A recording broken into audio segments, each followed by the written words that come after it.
ಎಲ್ರಿಗೂ ನಮಸ್ಕಾರ. ಶಾಂತವೀರ್ DSP ರಾಯಚೂರು. ಆದಮೇಲೆ ಬೇಸಿಗೆ ಕಾಲ ಶುರು ಆಗಿದೆ.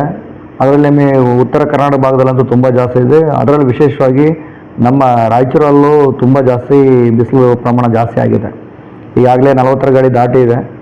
43-44 ತನಕನೂ ಉಷ್ಣಾಂಶ ನಮಗೆ ಕಂಡು ಬರ್ತಾ ಇದೆ. ಆ ನಿಟ್ಟಿನಲ್ಲಿ ನಮ್ಮ ಇಲಾಖೆಯಿಂದ ನಾನೊಂದಿಷ್ಟು ಸೂಚನೆಗಳನ್ನ ಹೇಳೋಕ್ಕೆ ಇಷ್ಟಪಡ್ತೀನಿ. ಒಂದು ಆರೋಗ್ಯ ದೃಷ್ಟಿಯಲ್ಲಿ ನೋಡಿ, ತುಂಬ ಬಿಸಿಲಾಗಿರೋದ್ರಿಂದ ನಮ್ಮ ದೇಹದಲ್ಲಿರ್ತಕ್ಕಂಥ ನೀರಿನ ಅಂಶ ಯಾವಾಗಲೂ ಕಡಿಮೆ ಆಗಲೇಬಾರ್ದು. ಹಾಗಾಗಿನೇ ಪ್ರತಿ ಗಂಟೆಗೊಮ್ಮೆ ನೀರನ್ನು ಸೇವನೆ ಮಾಡಿ. ತಂಪು ಪಾನೀಯಗಳನ್ನು ಕುಡಿಯಿರಿ. ತಂಪು ಪಾನೀಯಗಳಂದರೆ ವಿಶೇಷವಾಗಿ ಎಳ್ನೀರು ಮತ್ತು ನಮ್ಮ ಹಣ್ಣಿನ ಜ್ಯೂಸ್ಗಳನ್ನು ಕುಡಿಯುವಂಥ ಕೆಲಸವನ್ನು ಜಾಸ್ತಿ ಮಾಡಿ. ಚಿಕ್ಕ ಮಕ್ಕಳದಂತೂ ತುಂಬ ಅಂದರೆ ತುಂಬ ಜಾಸ್ತಿ ನೀವು ಕೇರ್ ಮಾಡಬೇಕಾಗುತ್ತೆ. ಚಿಕ್ಕ ಮಕ್ಕಳಿಗೆ ಬೆಳಗ್ಗೆ ಸಂಜೆ 2 ಟೈಮಲ್ಲೂ ನೀವು ಸ್ನಾನ ಮಾಡಿಸಿ. ಜಾಸ್ತಿ ಬಿಸಿಲಿತ್ತು ಅಂದರೆ ಯಾವುದೇ ಕಾರಣಕ್ಕೂ ಚಿಕ್ಕ ಮಕ್ಕಳನ್ನು ಹೊರಗಡೆ ಬಿಡುವಂಥ ಕೆಲಸ ಮಾಡೋಕ್ಕೆ ಹೋಗಬೇಡಿ. ಎಲ್ಲೇ ಹೊರಗಡೆ ಹೋದರೂ ಸಹ ಕೊಡೆಗಳನ್ನು ಬಳಕೆ ಮಾಡಿ. ಆಮೇಲೆ ನಾವು ಧರಿಸ್ತಕ್ಕಂಥ ಬಟ್ಟೆಗಳು ನೋಡಿ, ಬೇಸಿಗೆ ಕಾಲಕ್ಕೆ ತಕ್ಕನಾಗಿರ್ತಕ್ಕಂಥ ತೆಳುವಾಗಿರ್ತಕ್ಕಂಥ ಹತ್ತಿಯ ಬಟ್ಟೆಗಳನ್ನು ಬಳಕೆ ಮಾಡಿಕೊಂಡು ಆರೋಗ್ಯವನ್ನು ಚೆನ್ನಾಗಿ ಕಾಪಾಡಿಕೊಳ್ಳುವಂತ ಹೇಳೋಕ್ಕೆ ಇಷ್ಟಪಡ್ತೀನಿ.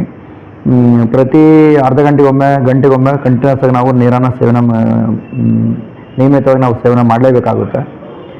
ಅದಾದ ನಂತರ ಇಂಪಾರ್ಟೆಂಟು ನಮ್ಮ ಆಹಾರವೂ ಸಹ ಬೇಸಿಗೆ ಕಾಲಕ್ಕೆ ತಕ್ಕಂತೆ ಬಿಸಿಯಾಗಿರ್ತಕ್ಕಂಥ ಶುಚಿಯಾಗಿರ್ತಕ್ಕಂಥ ಪೌಷ್ಟಿಕಾಂಶ ಇರ್ತಕ್ಕಂಥ ಆಹಾರಗಳನ್ನು ಸೇವನೆ ಮಾಡಿ. ನಿಮಗೆ ಒಂಚೂರು ತೆಲ್ಲವಾಗಿ ಶುರು ಆಯಿತು, ಗಂಟು ಒಣಗಿ ಶುರು ಆಯಿತು ಅಂತ ಹೇಳಿದ್ರೆ, ತೆಲ್ಲವು ತುಂಬ ಜಾಸ್ತಿ ಆಯಿತು ಅಂದರೆ ಇಮಿಡಿಯೇಟ್ಲಿ ನೀವು ಸಂಬಂಧಿಸಿರ್ತಕ್ಕಂಥ ವೈದ್ಯರನ್ನು ಸಂಪರ್ಕ ಮಾಡಿಕೊಂಡು ಟ್ರೀಟ್ಮೆಂಟ್ ತೊಗೊಳ್ಳಿ.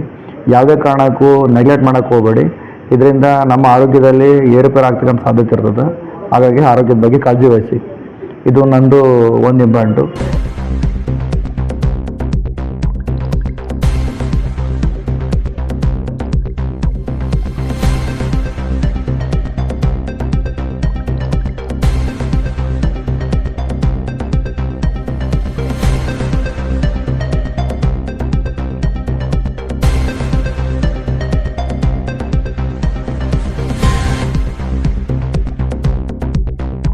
ನಾವು ಮೊನ್ನೆ ಯಾದಗಿರಿಯಲ್ಲಿ ಆಗಿರ್ತಕ್ಕಂಥ ಇನ್ಸಿಡೆಂಟನ್ನು ನೋಡಿದ್ವಿ. ನಾವು ಯಾದಗಿರಿಯಲ್ಲಿ ಒಂದು ಕಾರು ಮತ್ತು VRL ಬಸ್ಸು 2 ಅಪಘಾತ ಆಗಿ ಸುಮಾರು 6 ಜನ ಅದರಲ್ಲಿ ಡೆತ್ ಆಗಿರ್ತಕ್ಕಂಥ ರಿಪೋರ್ಟ್ ಇದೆ. ಅದರಲ್ಲಿ 2 ಸಜೀವ ದಹನ ಆಗಿರ್ತಕ್ಕಂಥದ್ದನ್ನು ನಾವು ನ್ಯೂಸಲ್ಲಿ ನೋಡಿದ್ವಿ. ವಾಹನ ಚಲಾಯಿಸಬೇಕಾದ್ರೆ ದಯವಿಟ್ಟು ಸುರಕ್ಷಿತವಾಗಿರ್ತಕ್ಕಂಥ ರೀತಿಯಲ್ಲಿ ವಾಹನಗಳನ್ನು ಚಲಾಯಿಸಿ.